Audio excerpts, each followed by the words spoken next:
20th century, they think of this week's UU of the Week, Clarence Skinner. Born on March 23, 1881, he was raised into a third-generation Universalist family. Additionally, they were all performers in Brooklyn, New York.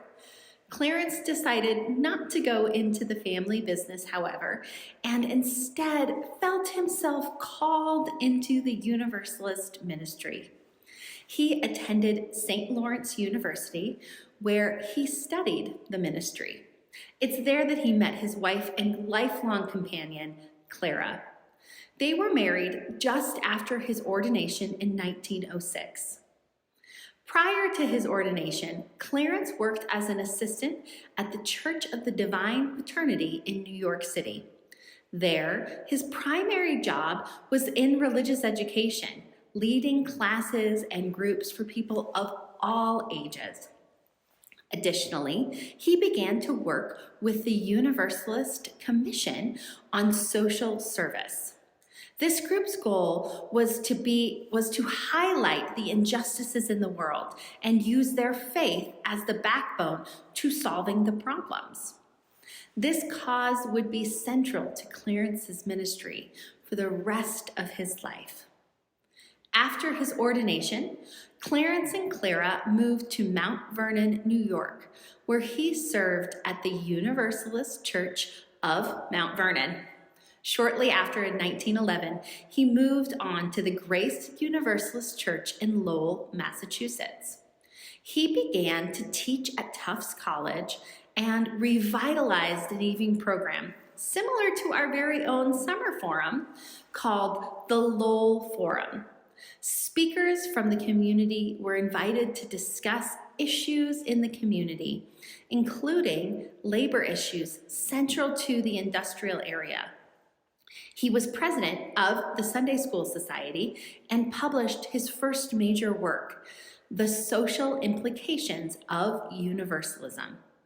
In the piece, he espoused a theology based on an optimistic view of the world, where people worked together in a socialist vision for heaven on earth. It established a new vision for Universalist theology and mission. Clarence became the voice of modern Universalism. This vision, however, was still considered radical. Socialism has always been a hard sell in the United States, even under the purvey of religion. Additionally, the United States was entering the First World War. As a pacifist, a person who does not believe in the violence of war is ever necessary, he was against the United States entering the war. His views were attacked and he suffered professionally. He was fired from his position as a part-time minister at a lab church that he worked at with students, and alumni from Tufts called for his resignation. His firm pacifist stance even led to the district attorney investigating him. This was all incredibly disheartening for Clarence. He had based his ministry around supporting a vision of the world that was crumbling around him. The United States was rejecting all liberal thought. Brokenhearted over the world around him, Clarence did the best thing he could think of to serve as a balm for others. He created a new church. From 1920 to 1935, Clarence served as the church's leader for the Community Church of Boston. Without ties to any particular denomination, the church was free to set up as it pleased. Clarence began to also pulpit share with Reverend John Haynes, who, in a similar move, had created the Community Church of New York after resigning his fellowship from the Unitarian Association. The churches were involved in several social causes, wanting political and economic justice for all. By 1933, Clarence was appointed the Dean of the Crane School of Theology at Tufts. Once again, he threw himself into teaching and writing. Near the beginning of the Second World War, Clarence's health began to fail. He had cancer, and he needed to resign from his beloved teaching and preaching professions.